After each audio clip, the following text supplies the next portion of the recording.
యోహాను సువార్త 16:7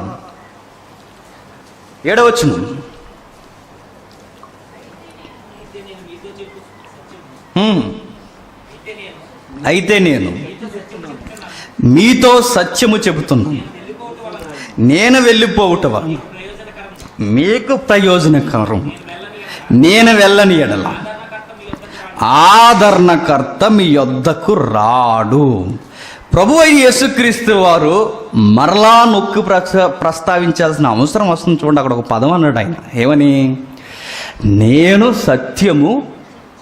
అదేంటి? ఆయన చెప్పేదంతా సత్యమేగా, ఆయన నోరు విప్పి మాట్లాడినట్టే సత్యమేగా, మరలా నేను సత్యమే చెబుతున్నానన్న పదం ఎందుకు ఉపయోగిస్తున్నాడు అంటే ఆ సందర్భం ఎంత అటెన్షన్ ప్లే చేయాలో చెబుతున్నాడు. చూడండి, ఆయన మాట్లాడుతున్న మాట ఎంత ఇంపార్టెంటో ఆయన చెబుతున్నాడు. చూడండి ఏం చెబుతున్నాడు ఆయన.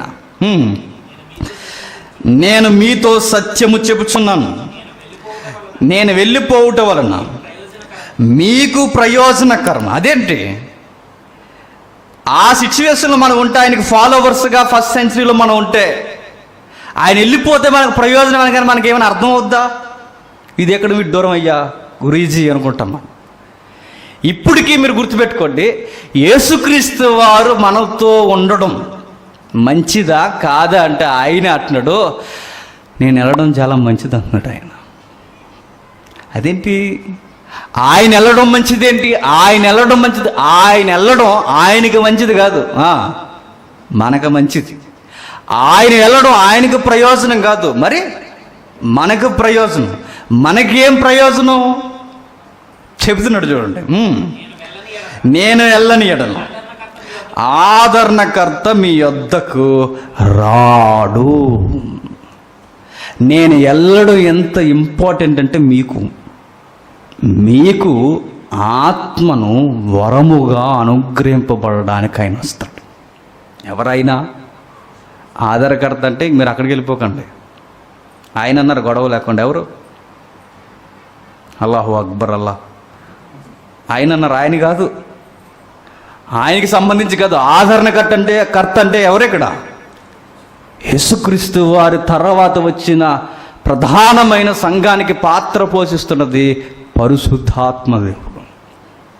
ఓకే, పరిశుద్ధాత్ముడు అనే ఒక రోల్ ఉందని మనకు తెలుసు, కానీ ఆయన రోల్ ఎలా ప్లే చేస్తాడో నేను చెప్తున్నాను. అస్సలు తెలియక బతికేసే సంఘాలు ఎన్ని లేవో చెబితే ఆశ్చర్యపోతారు. మరొక సవాల్ చేసే మాట నేను అనుకున్నాను. పరిశుద్ధాత్మను గూర్చి మాట్లాడడం మొదలు పెడితే నేను చెప్తాను ఏడాది పట్టుద్ది. ఏడాది, ఖచ్చితంగా చెప్తాను, ఏడాది. ఆయన గూర్చి మాట్లాడడం మొదలు పెడితే, బైబుల్ ఆయన యాటిట్యూడ్ లేపడం మొదలు పెడితే ఏడాది గుక్క తిప్పకుండా గంటలు మాట్లాడాలి ఆయన గురించి. ఆయన ఉన్నాడని తెలుసు. మనకి ఎంతవరకు తెలుసు అంటే ఆయన ఉన్నాడని తెలుసు. ఆయన ముగ్గురు ఏ వ్యక్తిత్వంలో ఆయన కూడా ఒకడని మనకు తెలుసు. ఎంతవరకు మనకు తెలుసు అంటే బాప్తిసం తీసుకున్నప్పుడు లోపలికి వస్తాడని తెలుసు. ఇంతకు మించి నీకు ఏం తెలుసు ఆయన గురించి? ఏం తెలుసు అధ్యక్ష అంటే ఏం తెలియదు మనకి. ఏం తెలుసా? ఏం తెలియదు మనకి. ఆయన గురించి ఇన్ఫర్మేషన్ ఏముందంటే ఏమీ లేదు. సంఘానికి, ఆది సంఘానికి ఆ ఇన్ఫర్మేషన్ ఉంది కనుకే వారు చక్కగా దేవుని కొరకు ప్రమాదం ముందు సవాల్ చేసి నిలబడ్డారు. అది మనకు రావాలని నా తృష్ణ. కనీసం కొందరైనా అబ్జర్వ్ చేస్తారని ఆశ. అందుకే ఇవన్నీ మళ్ళీ దర్యాప్తులు చూద్దాం. ఏమంటున్నాడు చూడండి ఒకసారి. 16:7 నేను మీతో సత్యము చెబుతున్నాను, నేను వెళ్ళిపోవటం వలన మీకు ప్రయోజనకరం. నేను వెళ్ళని ఎడల ఆదరణకర్త మీ యొద్దకు రాడు. ఆదరణకర్త మీ యొద్దకు రాడు. ఆదరణకర్త మీ యొద్దకు రాడు. ఆయన పేరేంటి? ఆదరణకర్త. ఆదరణకర్త అంటే లైన్ బాగుందని పెట్టిన పేరు కదా అది. ఆదరణకర్త అంటే ఏ విషయంలో అయినా నీకు ధైర్యాన్ని ఇచ్చేవాడు ఆయనే. ఏ విషయంలో? కరోనాలో కూడా, ఏ విషయంలో యెరూషలేము నాశనం అయిపోతున్నా కూడా, ఏ విషయంలో ఆ రాకడ దినం కళ్ళ ముందుకు వచ్చినప్పుడు కూడా నన్ను ఆదరించి ఆయన ఎదుట నిలబెట్టే నాకు ధైర్యాన్ని ఇచ్చేవాడు ఒకడున్నాడు. ఆయనే పరిశుద్ధాత్ముడు. ఆయన పేరు ఆదరణకర్త. అంటే ఈయన ఎక్కడ పనిచేస్తాడో అంటే సమాజంలో పనిచేయడు. ఆయన బాగా వినాలి. ఆయన సమాజంలో పనిచేయడు. ఆయన పనితీరు, ఆయన వ్యవహారపు శైలి ఎక్కడ స్పష్టంగా చూడగలమని లేఖనం చెబుతుందంటే సంఘ సహవాసంలో ఆయన పనిచేస్తాడు ఎక్కువ. ఇప్పుడు గతించిన తరగతి మీకు గుర్తు రావాలి. ఆత్మ సహవాసం అంటే మనకేంటో తెలియాలంటే సంఘ సహవాసం ఉండాలి. సంఘ సహవాసం అంటే ఆత్మ సహవాసం పనిచేస్తుంది. ఆత్మ సహవాసం పనిచేయడం అంటే ఏంటి అని మనం అడిగితే ఒక్కొక్కరికి విశ్వాసులకి మోటివేషనల్ గిఫ్ట్స్ అనేవి ఆయన ఇస్తాడు. వాటినే కృపా వరాలు అన్నారు. ఆ కృపావరాలు ఎలా ఎలా ఉంటాయి చూసాం మనం. ఎవరెవరు ఏం పని చేస్తారో మనం చూసాం. ఆ కృపావరాలు ఎందుకు ఆయన ఇస్తాడంటే ఆయన మోటివేట్ చేస్తాడు సంఘాన్ని. పొందుకున్నవారు ఎవరైతే ఉన్నారో పొందుకున్నవారు వ్యక్తిగతంగా పొందుకుని ఇంటికాడ కూర్చుని బైబిల్ చదువుకుని ప్రార్థన చేసుకోవడానికి ఆయన ఇవ్వడం. ఆయన ఇచ్చేది దేనికి? ఒకరి కొరకు, ఒకరికి అంటే తోటి విశ్వాసి కొరకు నాకు గిఫ్ట్ అనేది ఆయన ఇస్తాడు. నాకు ఇచ్చిన గిఫ్ట్ ఏంటంటే ఇదిగో నిలబడి బోధిస్తున్నా అంటే ఎంత విడ్డూరం కాదో చెప్పండి. ఇది నిజంగా సూపర్ నేషనల్ పవర్ అంటే కాదని అనగలరా చెప్పండి. ఈ గల్లీలో సాయి వెంకటేశ్వర వచ్చాడు. ఆయన అడిగి ఆశ్చర్యపోయి పదమేంటి చెప్పనా, జేమ్స్ ఈ గల్లీ నుండి నువ్వు ఎలా వచ్చావయ్య అంటే అదే మరి ఏంటి చెప్పండి, మన మేధస్సుకి అందనది. ఈ ఊర్లో తిరుగుతున్న మీరు ఇంత లోతైన మాటలు ఎలా చెప్తున్నారయ్యా అంటే అదే మరి. పేతురు ఎలా మాట్లాడగలిగాడు? అరే పూట కూటికి ఒక చేప పట్టుకోలేని వాడు ఎలా మాట్లాడగలిగాడు? అదే ఆత్మ ఇచ్చేవరం. ఇది సంఘంలో ఇవ్వబడుతుంది. ఎందుకు ఇవ్వబడింది? నా బోధన నేను చూసుకుని మురిసిపోయి అబ్బబ్బా అనుకోవడానికి కాదు. నా బోధ నాకు ఇచ్చిన గిఫ్ట్ ఏదైతే ఉందో ఇతర విశ్వాసాన్ని ప్రభావితం చేయడానికి మోటివేషనల్ గిఫ్ట్గా నాకు ఇస్తాడు ఆయన. స్పర్జన్ లాంటి వారికి ఇచ్చిన గిఫ్ట్ ఏంటో చెప్పనా? ఏ పరిస్థితుల్లో అయినా నమ్మకమైన సాక్షిగా నిలబడే స్థిరమైన విశ్వాసం అని గిఫ్ట్ ఇచ్చాడు ఆయనకి. మన ఇండియా కలకత్తా వచ్చాడు. ఆయన పేరు విలియం కేరీ. ఆయనకి ఇచ్చిన గిఫ్ట్ ఏంటి చెప్పండి? ధారాళముగా 40 భాషలు నేర్చుకొని తర్జుమా చేసి భారతదేశానికి వచ్చి ఈరోజు క్రైస్తవ్యానికి పునాదేశాడు. ఏంటది గిఫ్ట్? ఆయన యొక్క పొజిషన్ ఒకప్పుడు ఏంటి? చెప్పులు కుట్టుకునేవాడు ఆయన. చూసారా, పరిశుద్ధాత్ముడు అనేవి గిఫ్ట్స్ అనేవి ఇస్తాడు. ఇవి ఇచ్చాడు అంటే ఎందుకంటే ఇంటికాడు కూర్చొని ముసలమ్మ ముచ్చట్లు చెప్పుకోవడానికి కాదు, సహవాసంలో ఉండడానికి. సహవాసంలో ఉన్నవాడు ఒకరి చేత ఒకరు ప్రభావితం చేయబడతారు. ఇది ఆత్మ ఎనకుండి నడిపిస్తుంది. ఆత్మ ఎనకుండి నడిపిస్తున్నప్పుడు నేను ఆత్మ సహవాసంలో ఉంటాను. ఆత్మ సహవాసం లేకపోతే ఏమవుద్ది? ఆత్మ లేనివాడు ఆయన వాడు కాడు. ఆయన వాడు కానివాడు ఆ రోజు జడ్జిమెంట్ డే అన్నాడు. ఆయన అడుగుతాడు, మీరెవరో నేను ఎరుగను అంటాడు ఆయన. అయ్యో మేము పెళ్లి కూతుర్లు అన్నారట. ఎవరు? కన్యలు. అయ్యో చూడండి మా వడ్డాన్ని చూడండి, మా వ్యవహారం చూడండి అన్నారట. పోమ్మా అన్నాడు ఆ రోజు డోర్ వేసేసి. వర్యు అని అడిగాడు. అసలు నేను మీ యజమాని కాదు అన్నాడు. ఎందుకు? ఆత్మ లేదు కనుక. అది మిస్ అవ్వకూడదు. అది మిస్ అవ్వకూడదంటే వర్షిప్ అనేది జరగాలి. అది జరగాలని ప్రార్థన చెయ్యండి అని బాధ. మంచి వాతావరణం రావాలి, మరలా కూడుకోవాలి సంఘాలు, మరలా ప్రార్థన చేసుకోవాలి, మరలా దేవుని స్తుతించాలి. అలాంటి మంచి వాతావరణం రావాలంటే దేవునికి ప్రార్థన చేయండి. ఆయనకు అసాధ్యమైనది ఏదైనా ఉందా? ఇస్తాడు. కలరా లాంటివి ఆగిపోయాయి, కరోనా ఆగదా? ఆగుద్ది. మనం చేయాల్సింది ప్రార్థన. చూద్దాం, ఈ శక్తిని గురించి మనం నేర్చుకునే ప్రయత్నం కొంచెం లోతుకెళదాం. యోహాను సువార్త 7వ అధ్యాయం పదే ఆయన మాట్లాడిన మాటలు చూడండి. యోహాను సువార్త 7వ అధ్యాయం 37వ వచనం నుండి. ఆ పండుగలో మహాదినమైన అంత్యదినమున యేసుక్రీస్తు వారు నిలిచి ఎవడైనను దప్పుకొని ఎడల నా యొద్దకు వచ్చి దప్పు తీర్చుకొనవలెను. నా యందు విశ్వాసముంచువాడెవడో లేఖనము చెప్పినట్లు వాడి కడుపులో నుండి జీవజల నదులు పారునని బిగ్గరగా చెప్పెను. తన యందు విశ్వాసముంచువారు పొందబోవు ఆత్మను గూర్చి ఆయన ఈ మాట చెప్పెను. ఎన్ని మార్లు చదవలేదు చెప్పండి. కానీ మనకు అర్థం కాని శక్తి అనేది అక్కడ దాగుంది. చూడండి, యేసుక్రీస్తు వారు పండగ వాతావరణంలో ఉన్నారు. ఆయన పండగ చేసుకోవడానికి కాదు, ప్రజల పండగ చేసుకుంటుంటే ఆ పండగ వాతావరణంలో ఆయన ఉన్నాడు. పండగ చేసుకుంటే కాదు, వారికి ఒక గిఫ్ట్ అనేది ఉందని చెప్పడానికి. నేను అంటాను, ఎవడైనా పండగ వాతావరణంలో ఇలాంటి సబ్జెక్ట్ మాట్లాడాలంటే ఎవరికైనా దమ్ము ఉంటుందా? ఎక్కువ బహిరంగ సభలు దేని మీద జరుగుతాయి చెప్పండి? మందు మానలేకపోతున్నావా? మాను, నీకు జంతువుకు తేడా లేదు, ఇది సభ. ఇంకేముంటాయి? ఇంకేమైనా చెప్పండి. ఎలాంటివి కొన్ని భౌతికమైన పరిస్థితులు మనసులో పెట్టుకు చెప్పేవి.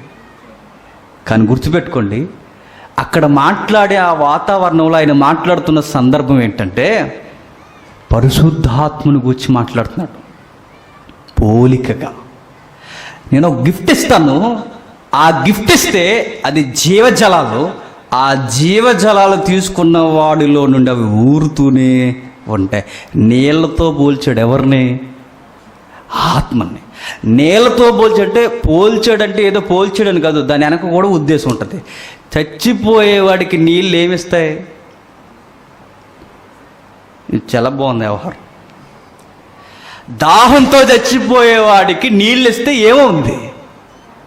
ప్రాణం నిలబడుతుంది. ఆత్మీయంగా చచ్చిపోయేవాడికి దాహం తీర్చడానికి ఇవ్వబడే జీవజలం పరిశుద్ధాత్మ అన్నాడు. ఈ గిఫ్ట్ ఒక్కసారి మీ దగ్గరకు వచ్చిందో మీరు ధన్యులవుతారు.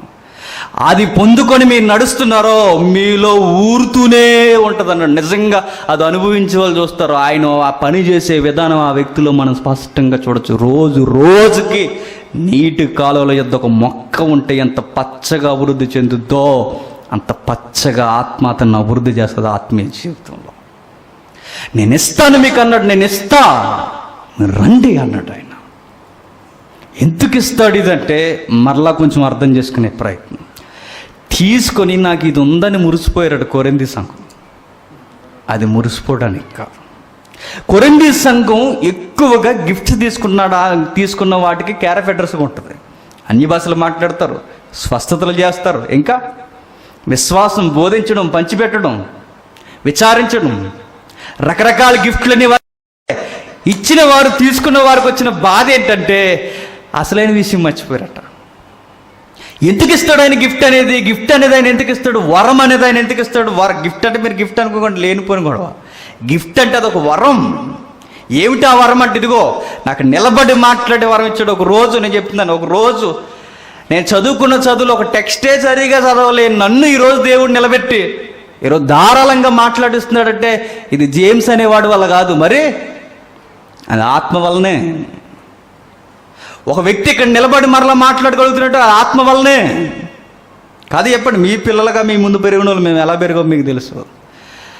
మనం చూస్తే నేను బాగుపడ్డాను మా ఇంట్లో బాగా నమ్మకం. మా ఇంట్లోనే బయట ఇంకేమి నమ్ముతారు చెప్పండి? అలాంటి వారిని పనికి రాని ప్రాయాలు మనది వాడుకోట్లా. ఎందుకు ఆయన ఇస్తాడంటే గుర్తుపెట్టుకోండి, అసలు విషయం ఒకటి ఉంటుంది. కొరింథీ సంఘం అది మిస్ అవుతుందట. ఏం మిస్ అవుతుంది చూద్దాం. అపోస్తలుల కార్యంలో చాలా జాగ్రత్తగా వినాలి. ఇది కూడా మీకు అర్థం కాకపోతే నేను చెప్తున్నాను, అసలు మీరు లెక్కల్లో లేరని ఒకసారి మీరు అబ్జర్వ్ చేసుకోవాలి. నిజంగా ఈ కరోనా తర్వాత అంటే లాక్డౌన్ పీరియడ్ తర్వాత ఫస్ట్ క్లాస్ మరి ఎందుకు ఈరోజు ఈ తెర మీద వచ్చిందో నాకు తెలియదు. చాలా ఇంపార్టెంట్ క్లాస్ ఇది. చూద్దాం. అపోస్తలుల కార్యములు మొదటి అధ్యాయం 8వ వచనం. పరిశుద్ధాత్మ మీ మీదకి వచ్చినప్పుడు మీరు శక్తి నొందెదరు గనక మీరు యెరూషలేములోను యోదయ సమరయ దేశముల యందంతటను భూదిగంతముల వరకు నాకు సాక్షులై ఉందురని. ఏంటట? భూదిగంతముల వరకు సాక్షులు. ఒక పదం ఉపయోగించాడు చూడండి అక్కడ. అయినను పరిశుద్ధాత్మ మీ మీదకి వచ్చినప్పుడు మీరు శక్తి నొందెదరు. ఇందాక ఒక పదం చూస్తాం, సంఘము బహుబలముతో సాక్ష్యం ఇచ్చిందట. అక్కడ అదే పదం, సంఘము బహుబలముతో సాక్ష్యం ఇచ్చిందట. బహుబలం అన్న దానికి ఇంగ్లీష్ బైబిల్లో ఉన్నది ఏంటంటే పవర్ అంటాడు. అక్కడ గ్రేట్ పవర్ అన్నాడు. అక్కడ అతీతమైన శక్తి అన్నాడు. గట్టిగా మాట్లాడడం కదా బలంగా చెప్పడం అంటే. ఏదో శక్తితో వారు సాక్ష్యం ఇచ్చారట. ఎందుకు పరిశుద్ధాత్మ శక్తి ఇక్కడ కూడా వాడబడింది ఏంటో తెలుసా? డైనమాస్ అనే పదం వాడబడింది. శక్తి, బలం అన్న ప్రతి పదం దగ్గర మూల పదం వాడబడింది ఏంటంటే మానవ అతీతమైన శక్తి మీకు ఎందుకు ఇవ్వబడతాదంటే ఆయనకి సాక్షిగా ఉండడానికి. మనకెందుకు శక్తిని ఇస్తాడట? ఆయనకి సాక్షిగా ఉండ. కొరింథీ సంఘం మిస్ అయిపోయింది. వాళ్ళు మిస్ అయిపోయింది ఏంటంటే ఆయన ఇచ్చిన గిఫ్టులు ఆయన శక్తిని ఉపయోగించుకుంటూ వాళ్ళు చేయాల్సింది ఏంటంటే ఆయనకి సాక్షిగా ఉండాలి. సాక్షి పోయి వాళ్ళకి వచ్చిన గొడవ ఏంటంటే గొడవలు వచ్చేసాయి. భాషలు మాట్లాడేవాడు అన్నాడట నాకన్నా ఈరుడు చూడు లేడు అన్నాడట. మరొకడు అన్నాడట స్వస్థపరిచే నేనే గొప్ప అన్నాడట. మరొకడు వాగ్దాటి కలిగి నేనే గొప్ప. ఇలా గొడవలు పెట్టుకుని అల్లరికి పెద్ద పెట్టేసేసారట. వాళ్ళకి ఇచ్చిన ఉద్దేశం ఏంటంటే ఆత్మ ఎందుకు ఇస్తుందంటే ఈ అతీతమైన శక్తి మీలో లేనిది ఒకరోజు పనికిరాని మిమ్మల్ని పిలుచుకొని నిలబెట్టి సంఘంగా కట్టి విశ్వాసులుగా మేము నిలబెట్టి ఆత్మ మీకు ఇస్తున్న గిఫ్టులు ఎందుకంటే లోకానికి సాక్షిగా మీరు ఉండడానికి. అంటే ఆ శక్తి చేత నడిపింపబడుతూ మన లోకానికి సాక్షిగా ఉండడానికి ఇస్తాడట. అందుకు పరిశుద్ధాత్ముడు మనకి ఇవ్వబడతాడు. మనం ఎక్కడితో ఆగిపోయాం చెప్పనా? బాప్తీసం తీసుకున్నాం, పరిశుద్ధాత్ముడు వస్తాడు. అది వస్తాడులే, వచ్చి ఏం చేశాడు నీ జీవితంలో? ఏం చేశాడు ఆయన? ఆయన వచ్చేది ఎందుకు? అలా నిమ్మలంగా ఉండడానిక. గుడిలో దీపం పెడతారుగా, అలా ఉంటాడు ఆయన. లోపల ఏమన్నా ఏ ఇమేజెస్ ఉంటే మనం భారత మైథాలజీలో ఇలా చింపితే లోపల దీపం కనబడుతుంటుంది. అలా ఏమైనా కనబడుతుంది బాప్తీసం తీసుకున్న వాళ్ళకి? కాదు. ఆయన లోపలికి వచ్చాడంటే ఆయన సహవాసంలో నేను ఉన్నానంటే ఆయన నాకేదో ఇస్తాడు. ఆ ఇచ్చేది నాకు ఎందుకంటే ఆయనకి సాక్షిగా నేను సమాజంలో నిలబడ్డానికి. ఆ సమాజంలో నేను సాక్షిగా ఉండాలి అంటే సంఘ సహవాసంలో నేను ఎప్పటికప్పుడు పెనవేసుకోవాలి. ఆ పెనవేసుకున్నది ఆయన నన్ను నడిపిస్తుంటాడు. ఇది ఉద్దేశం. ఆ థీమ్ మిస్ అవ్వకుండా ఇంకా ముందుకెళ్దాం. అపోస్తుల కార్యములు 4వ అధ్యాయం. అదే మరలా చూద్దాం ఒకసారి. అపోస్తుల కార్యము 4వ అధ్యాయం 33వ వచనం. బహుబలముగా ప్రభు అయిన యేసుక్రీస్తు పునరుద్ధానమును గూర్చి సాక్ష్యమిచ్చిరి. ప్రభు అయిన యేసుక్రీస్తు పునరుద్ధానము గూర్చి సాక్ష్యమిచ్చిరి. ఎప్పుడు సాక్ష్యమిచ్చిరి? అలా బాప్తిసం తీసుకుని వచ్చి ఇచ్చేలేదు. వాళ్ళ సాక్ష్యం ఇవ్వడానికి వారు నిలబెట్టింది ఏంటి? మానవ అతీతమైన శక్తి వారికి ఇవ్వబడింది. అందుకు వారు సాక్షిగా నిలబడ్డారు. ఎక్కడ వారు నిలబడింది సాక్షిగా?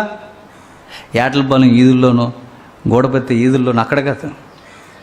యెరూషలేములో రాజులు ఎదుట, భయంకరమైన పరిస్థితులు ఎదుట, పెద్దలు ఎదుట, సమాజ మందిరం ఎదుట వారి చావు వారి కళ్ళ ముందుకు వచ్చినప్పుడు ఆ చావు ఎదుట కూడా వారు సాక్షిగా నిలబడ్డారు. మీరు అబ్జర్వ్ చేయండి. విలియం కేరీ అసలు ఎలా రాగలిగాడంటే ఎక్కడ దానికి ఆ మోటివేషన్ ఎక్కడది చెప్పండి. ఆయనకి ఎవరిచ్చారు? ఆయనకి పనిచేస్తుంది ఆత్మ. సంఘమంతా మూకగా ఒక పక్కకు పోయి ఆచార సాంప్రదాయాల్లో కొట్టుమిట్టాడి చచ్చిపోతుంటే సంఘాన్ని అబ్జర్వ్ చేసి ఒక గిఫ్ట్ ఇవ్వబడింది ఒక వ్యక్తికి. ఎవరు? మార్టిన్ లూథరన్ గారికి.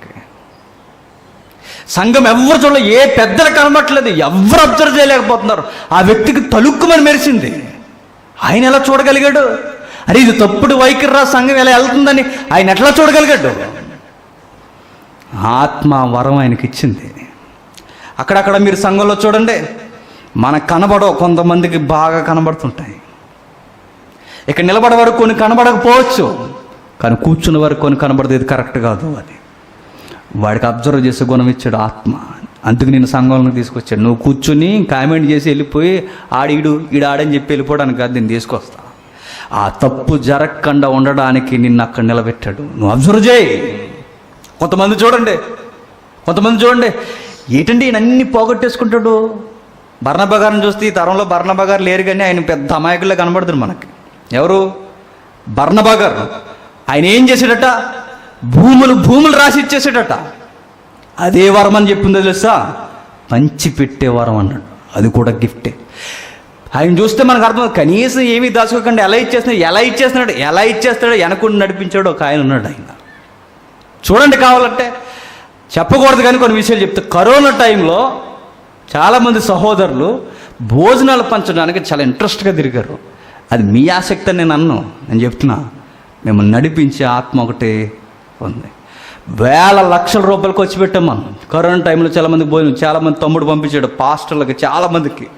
ఆ ఫోటోలు కూడా మనం వేయకూడదు, ఎందుకంటే బైబిల్ పర్మిషన్ ఇవ్వలేదు కనుక. ఇంత పని చేసినప్పుడు మనం ఎలా ఇవ్వగలుగుతున్నాం? 10 రూపాయలు చూస్తే మురిసిపోయే మనసు మంది. అలాంటిది వేల లక్షల రూపాయలు ఎదుటోళ్ళకి ఎలా ఇచ్చేయగలుగుతున్నాం?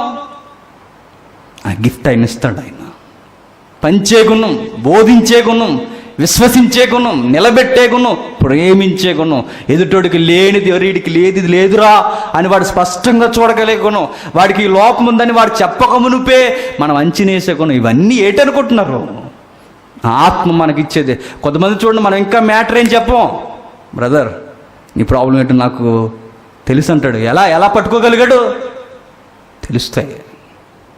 ఎందరో బైబిల్ చదువుతారు, వాళ్ళకి అర్థం కానీ సడన్గా నాకు అర్థం అవుద్ది. ఎవరు నాకు చెప్పకుండా నాకు ఎలా అర్థమవుతుంది? అదే ఆత్మ నడిపించడం అంటే. ఇవన్నీ ఎందుకు నడిపిస్తాడంటే, నేను ఆయనకి సాక్షిగా ఉండడానికి. ఆ ఇచ్చిన గిఫ్ట్ ఈరోజు ఏమైపోతుందంటే, ఇక్కడున్న కళ్ళు ఇక్కడికి వెళ్ళిపోయి ఇలా వెళ్ళిపోయి ఎక్కడికి వెళ్ళిపోయేట పైకి వెళ్ళిపోయి, నాకు అంత స్వస్థత బోధకు లేడన్నట్టు గొడవ లేకుండా అక్కడి నుంచి అటు వెళ్ళిపోయి ఏమన్నారు, ఇదిగో నేను ప్రార్థన చేస్తే గొప్ప కార్యం జరిగిపోద్దని మోటివేషన్ చేయవలసిన గిఫ్ట్ కాస్త ఏమైపోయింది? సాక్షిగా నిలబడ్డంటే సువార్త చేయవలసిన గిఫ్ట్ ఏమైంది? వ్యాపార లావాదేవీలు అయిపోయినట్టు అయిపోయినాయి వ్యవహారం. అంటే చాలా చాలా సున్నితమైన సంగతులు ఎంతమంది గ్రహిస్తారో తెలియదు.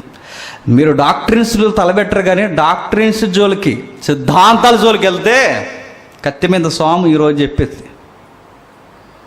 కొంతమంది అబ్జర్వ్ చేసేవాళ్ళు నాకు తెలిసి 1-2-3 ఉన్నారు. వాళ్ళు అబ్జర్వ్ చేసే వాళ్ళకి అర్థమవుతుంది.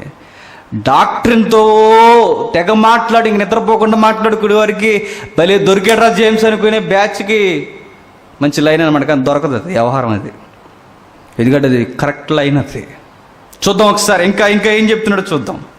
ఇంకా అపోస్తుల కార్యములు 3వ అధ్యాయం. అపోస్తుల కార్యములు 3వ అధ్యాయం. అపోస్తుల కార్యములు 3వ అధ్యాయం మొదటి వచనం నుండి. ప్రార్థనా కాలంన పేతురు యోహాను దేవాలయమునకు ఎక్కి వెళ్ళుచుండగా, పుట్టినది మొదలుకొని కుంటివాడైన ఒక మనుష్యుడు మోసుకొని పోబడుచున్న సందర్భం మీకు తెలుసు. టైం 2 అయింది కనుక సౌలభ్యం వరకు. ఏం చేద్దాం? సందర్భం ఏం జరిగిందో ఒకసారి మీరు చూడండి. కుంటివాడు ఒకడు మోసుకొని పోబడుచున్నాడట. ఎక్కడికి? దేవాలయంలోకి.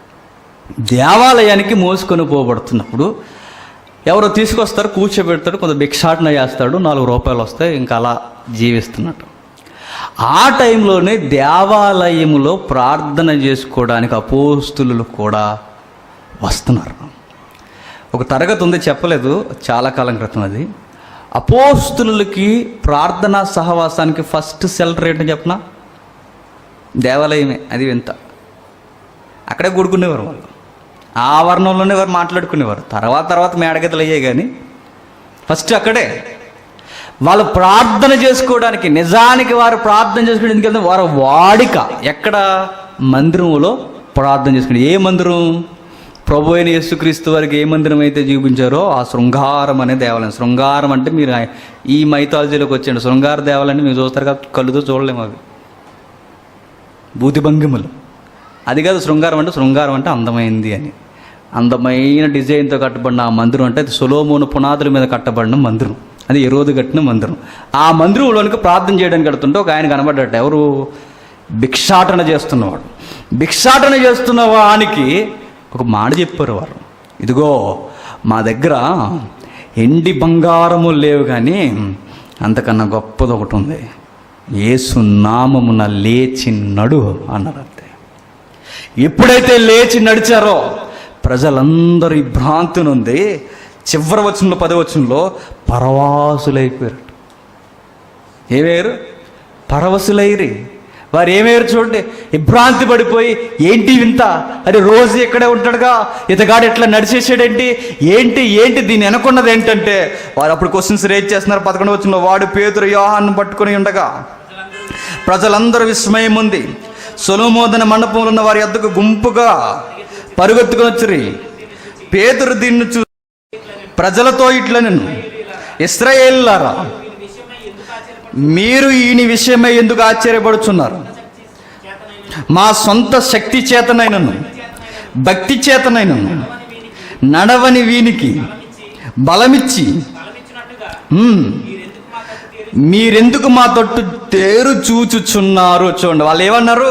ఇది మా శక్తి కాదు, మా భక్తి కాదు. మమ్మల్ని నడిపించే దేవుడు ఒక ఆయన ఉన్నాడు. మమ్మల్ని నడిపించే దేవుడు ఒక ఆయన ఉన్నాడు. మమ్మల్ని నడిపించే ఒక నామం ఉంది, అది యేసు నామం. మీరు సిలువ వేసిన ఆ నజరుడైన యేసు నామం, ఆయన గూర్చి బలమైన సాక్ష్యం ఇవ్వడానికి నడిపిస్తున్న దేవుడు, మాకు శక్తినిచ్చి నిలబెడుతున్నదే పరిశుద్ధాత్ముడు. కంటెంట్ మిస్ అవ్వట్లేదు చూడండి. అలా వారు నడిపింపబడి వారు చేస్తున్న, ఇప్పుడు పేతురికి యోహానికి గిఫ్ట్ ఇచ్చాడు. ఏం గిఫ్ట్ ఇచ్చాడు? స్వస్థతా వరము గిఫ్ట్ ఇచ్చాడు. వాళ్ళు ఏం చేశారు చెప్పండి?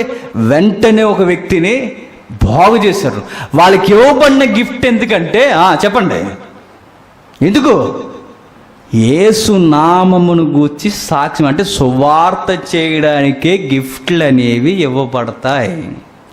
సువార్త చేయడానికి గిఫ్ట్ అనేది ఇవ్వబడింది ఎవరికి? అపోస్తులులకి. అందులో మనకు పేర్లు కనిపిస్తున్న యోహాను, పేతురు.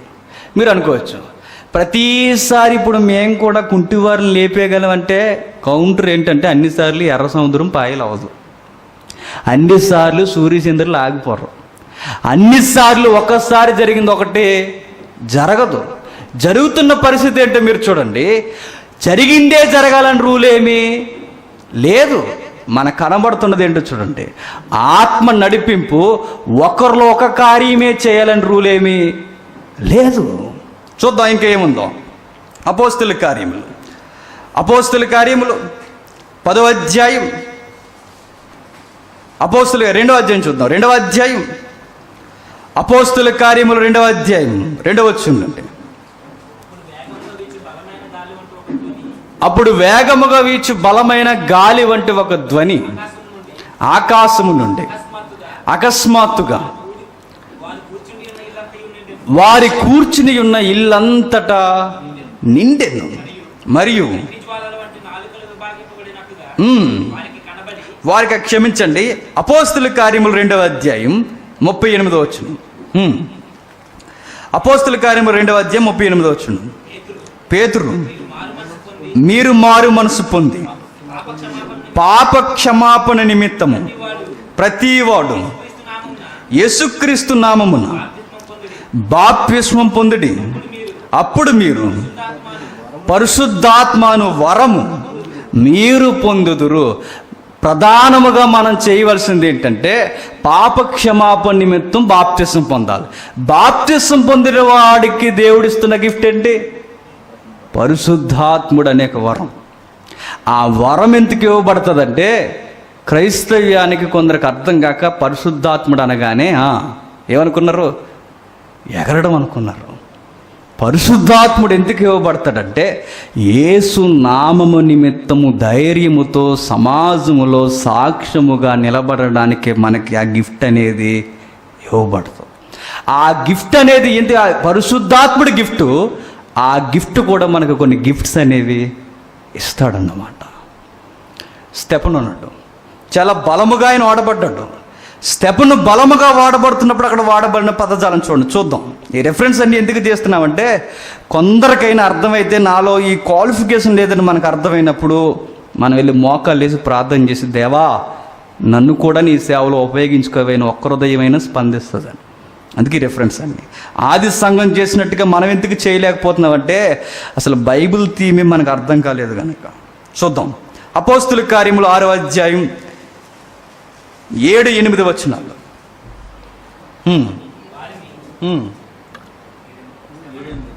6వ అధ్యాయం 7-8 వచనాలు. దేవుని వాక్యము ప్రబలమై శిష్యుల సంఖ్య యెరూషలేములో బహుగా విస్తరించను, మరియు యాజకులలో అనేకులు విశ్వాసమునకు లోబడిరి ఏమంటున్నాడు చూడండి. యాజకుల్లో అనేకులు విశ్వాసానికి లోబడ్డారట.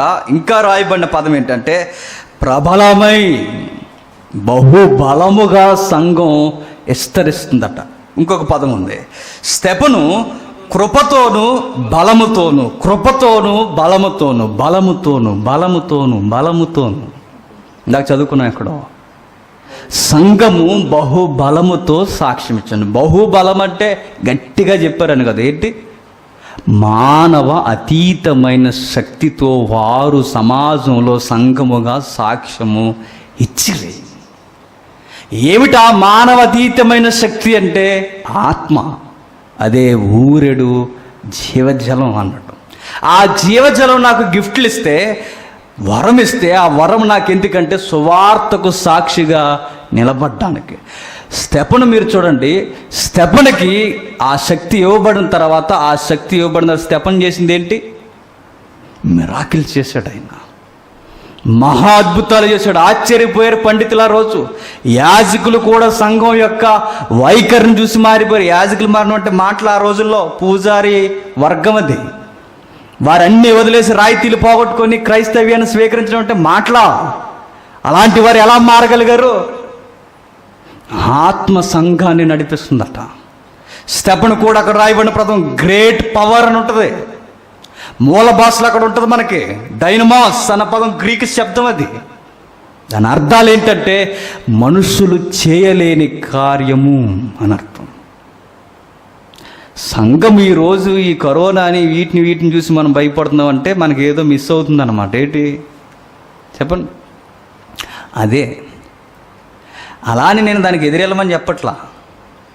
మనల్ని భయపెట్టేది మరణం కాదు, మనల్ని భయపెట్టేది అరే నేను సువార్త యాగం జరిగించకుండా కన్ను మూసిపోతానేమని భయపడాలి. ఒకరోజు ఆయన ఎదురు నేను నిలబడాలి. సంఘ సహవాసిగా విశ్వాసగా నేను ఉన్నప్పుడు నాకు ఆయన ఏమన్నా ఇచ్చాడా? దాన్ని నేను ఉపయోగించలేదా? ఎందుకు మన సంఘంలోకి వస్తాం? శ్రోతలమా?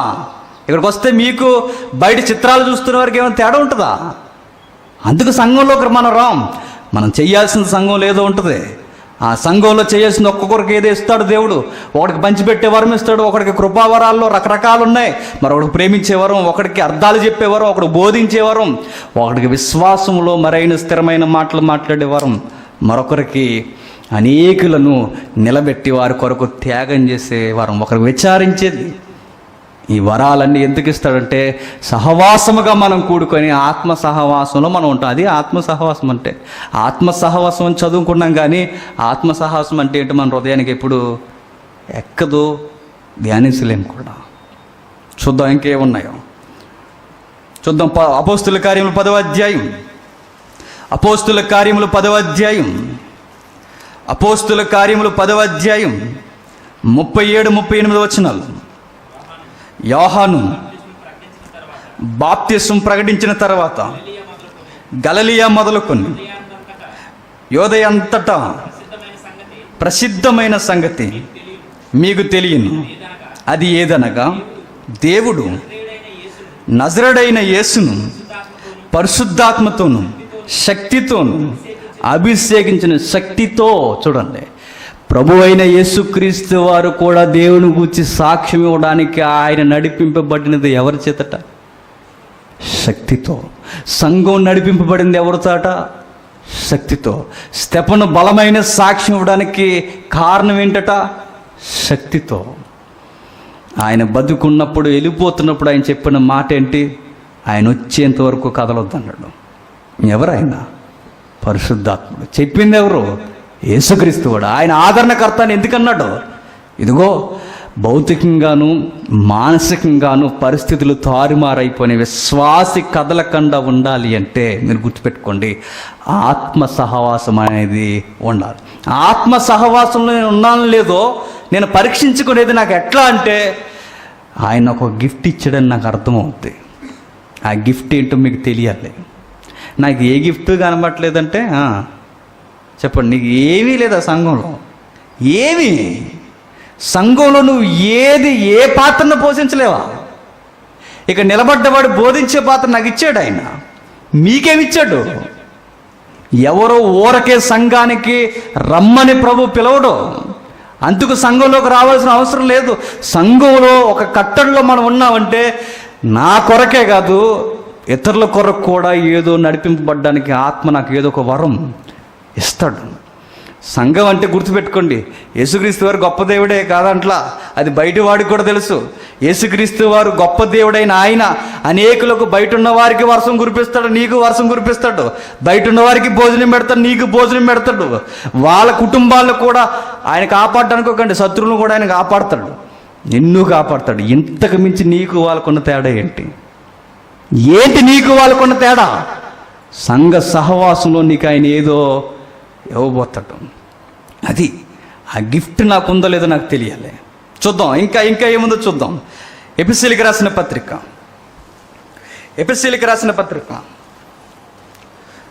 మొదటి అధ్యాయం, ఎఫెసీయులకు రాసిన పత్రిక మొదటి అధ్యాయం 17వ వచనం.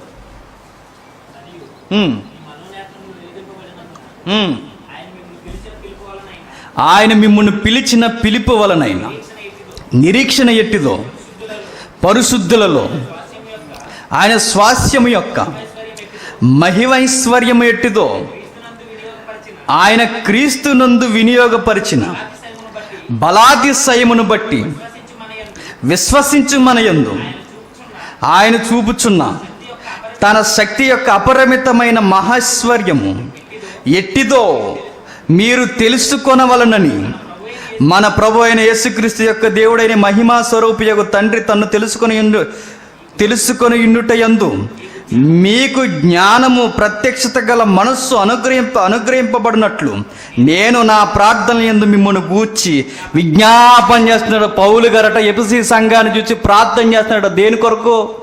ఆయన చేసే ప్రార్థన దేని కొరకు? 3 పాయింట్స్ చెప్పాడు ఆయన. 1 నిరీక్షణ, 2 పరిశుద్ధులు నిరీక్షించిన పరిశుద్ధులు పొందబోయే స్వాస్థ్యం ఒకటి ఉంది. అదెంత అన్నది ఎవరికి తెలీదు. ఆ స్వాస్థ్యం కూడా మనం పొందబోతున్నాం.